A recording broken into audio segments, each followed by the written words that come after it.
we're back for the fourth episode of Moving Your Life to Asia, Southeast Asia. I just did 3 different college interviews with 3 different college kids. They were all super nice. Help them out where I can. They asked really weird questions. Like this girl, the one I just did here with this group behind me, they asked me, how long have I lived here? What's my favorite food? What's my favorite pedestrian street? Their English is rough. I think they need better teaching. A lot of like the inner working colleges and the cheaper ones in the like high schools, it's Vietnamese that are teaching English, so they're not teaching it very well, to be honest with you. Anyways, let's jump into the video. How is everybody? I'm in a great mood, as I usually almost always am. Because why not be in a great mood? Why choose to put yourself in a bad mood? So a lot of people ask me, how's the weather? How's the weather here? Well, I guess we'll cover that topic. The weather here is hot as shit. You know, there's 1 or 2 months where it's not as hot because it rains all the time, which is July and August. And then it's like 95 degrees and 90% humidity 98% of the year. So it's something you adjust for. I grew up in Florida in the summers, always around the Fort Myers area. So for me, humidity isn't that big of a deal. You can get over it. If you want the 4 seasons, you know, you'd want to move to like Seoul or Tokyo. You're going to get the seasons there. Granted, it's going to get hot as shit there for a couple months out of the year too, but you're going to genuinely get more of the seasons comparative to here, where it's just pretty much just hot every day of the year, and the only way it cools down is when it rains during the days. All right, the next thing I want to talk about, which so many people ask, which blows my mind, is health insurance. So there's a really easy way to do health insurance for all of Southeast Asia. It's called International Travelers Health Insurance. And it's around $1,000 a year, and you can get treated in pretty much all of Southeast Asia, you know, Thailand, Vietnam, etc., etc. So it's not that big of a deal. Other people ask me about motorcycle insurance. You have to get it. It costs like, I don't know, $10K a year. You get it when you kind of get the bike. It's part of the paperwork you would need when you hand it off to the police officer if you so get pulled over. It's very easy not to get pulled over if you don't make eye contact with the police officer and you don't drive Vietnamese. If you follow traffic laws, because these police officers know that there's traffic laws, so if you don't follow them, they're gonna pull you over, especially because you're a foreigner and your bribe's gonna be higher and they're gonna make more money off of you. If you give them a reason not to pull you over, you're probably not gonna get pulled over. Like I don't get pulled over. I've been driving here a year plus, and I've only gotten pulled over literally the first day I got my bike with Winnie, because she had me go into the car lane. On my own, I've never been pulled over. I drive good. I'm not in a hurry. I drive as you should. There was a couple other discrepancies in some of the past videos about picking a motorbike. So if you've never had a motorcycle or a scooter, you're gonna wanna get a scooter, like an automatic scooter that's easy to drive, where it's just gas and brake. No foot action going on, nothing like that. If you're a motorcycle rider and have experience, you're gonna wanna get something like I have, like an MT-15, an actual motorbike, something with a manual transmission, and something that, you know, you feel like a man on. You know what I'm saying. You know, I've had so many motorcycles. I don't mind driving a scooter, you know. If once I have money, which I foresee the channel being pretty profitable within like 6 months to a year time, I'll buy a motorbike, a scooter, a little scooter, because it's just easier to drive around. It's not harder to drive around a motorcycle. You're just more worried about it because you paid more money for it, etc., etc., etc.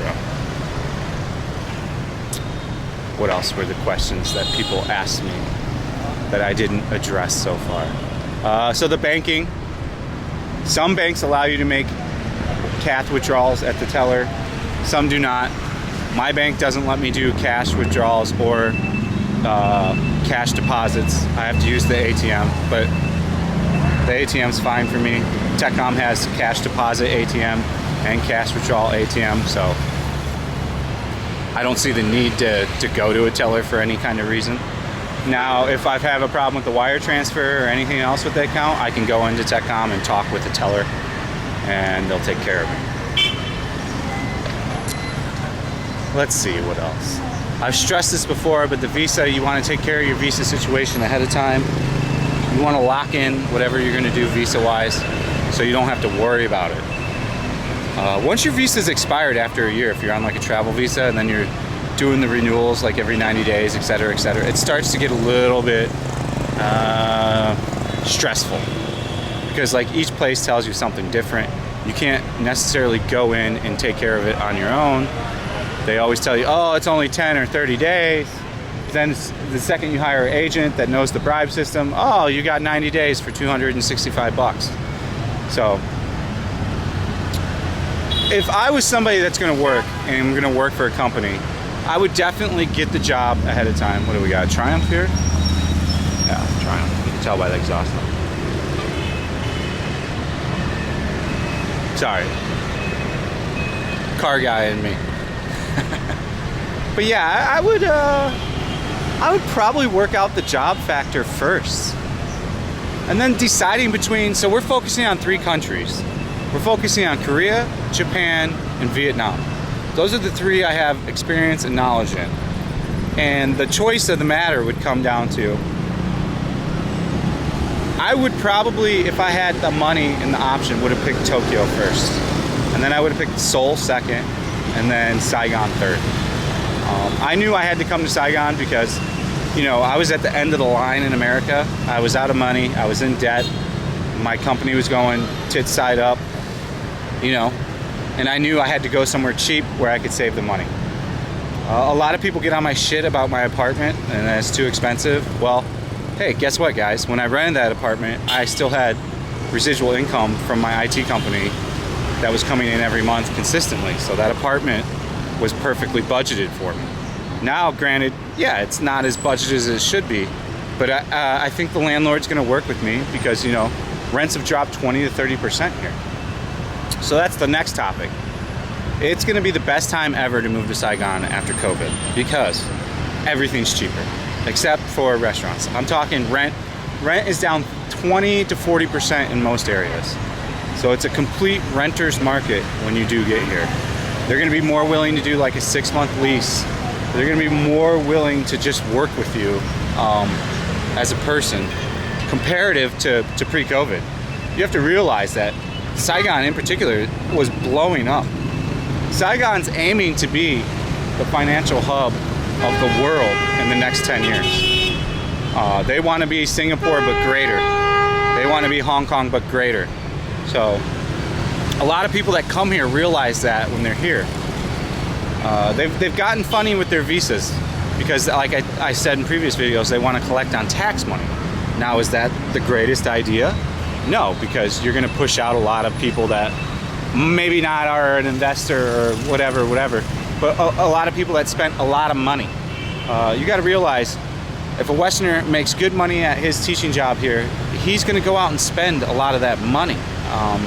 He's going to get the nicer apartment that maybe a Vietnamese would not get. So, you know, you have to be cognitive of these things when you're here. It's the way it works. So, yeah, we all know why I did that. I did it for you guys, YouTube. For nothing else, nothing more, just for the YouTube. I look out for you guys. So, you have to be like super, you have to just kind of plan. And then let's talk about budgeting. You know, budget's such a popular debate and things like this. You can get by here with maybe not the greatest apartment for around $1,200 a month. With your apartment maybe coming in at $400 to $500, your monthly expenses $500, and then $200 for maybe emergency / things happening. If you plan to go out, let me just tell you, your first 2 months here, you're gonna blow through money.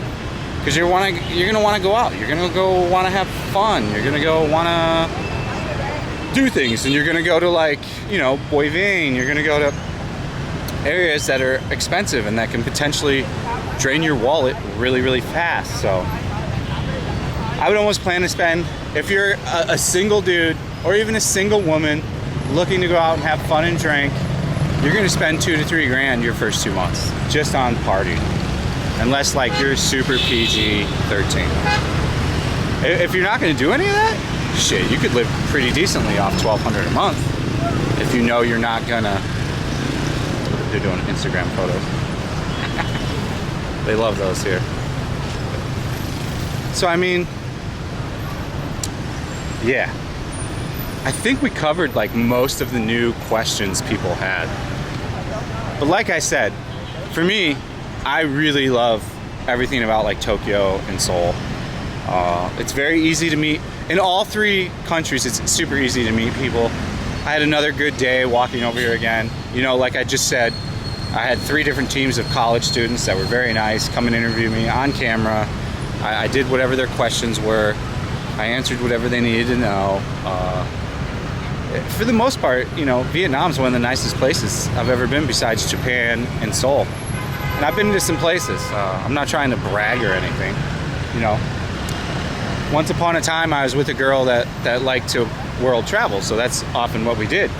She had a high-ranking job at a bank, and she had large vacations multiple times a year, so we would go to different places all over the world. So I was able to see lots of places through my, you know, mid-20s to late 20s. And I did solo China when I was in my early 20s.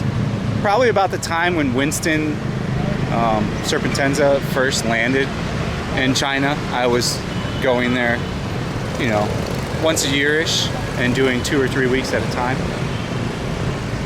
I've always been an explorer.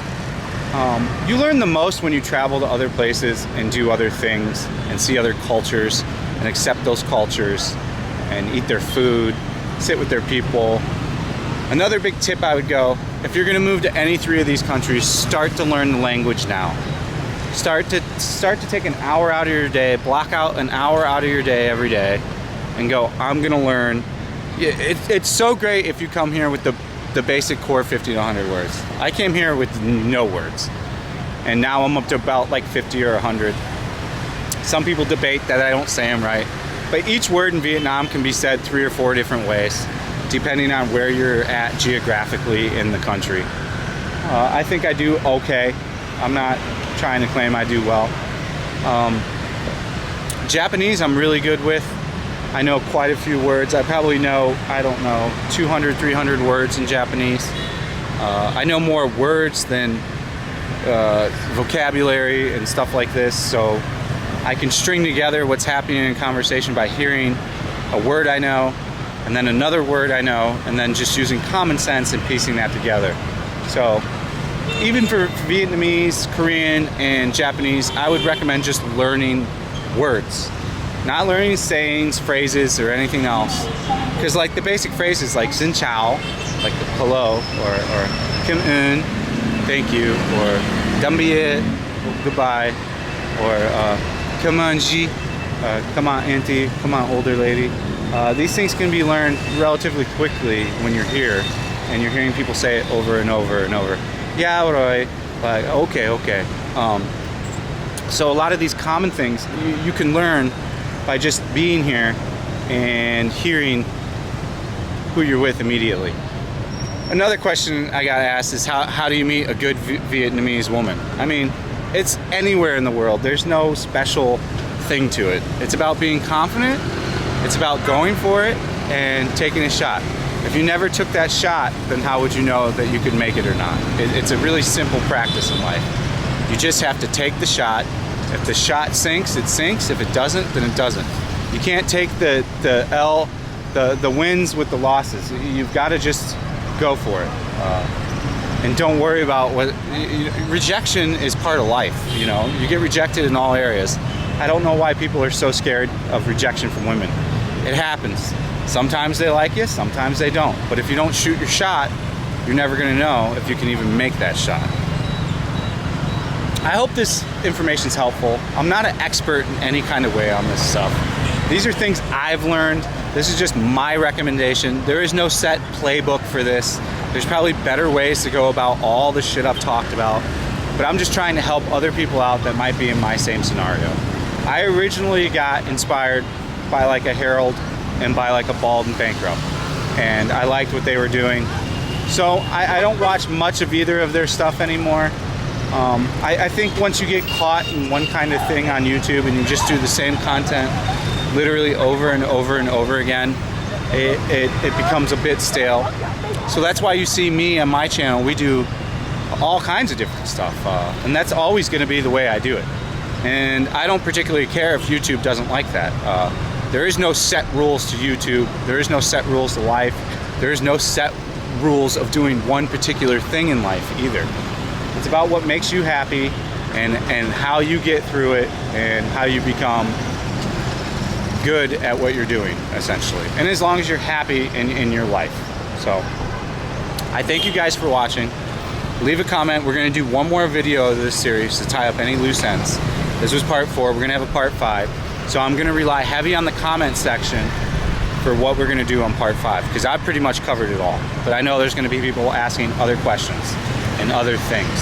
So just to end it off, you know, you want to get an automatic scooter. A good scooter will cost you 10 to 15 million. You can do the conversion on the dong on that. So thank you guys for watching. Thanks everybody that has subscribed. Thanks everybody that leaves a comment. Especially thank you to people that have donated on PayPal. You guys are legendary. And thank you for my Patreon team. I make a lot of really good Patreon content. Exclusive videos where I try new editing techniques. I add music. It's the quickest way to directly hear from me. If you ask me a question on Patreon, I get back to you within 5 to 10 minutes unless I'm sleeping. So thank you. I'll see you guys on the next one. Have a good day, have a good night, have a good morning, have a good week. Stay frosty. Peace out.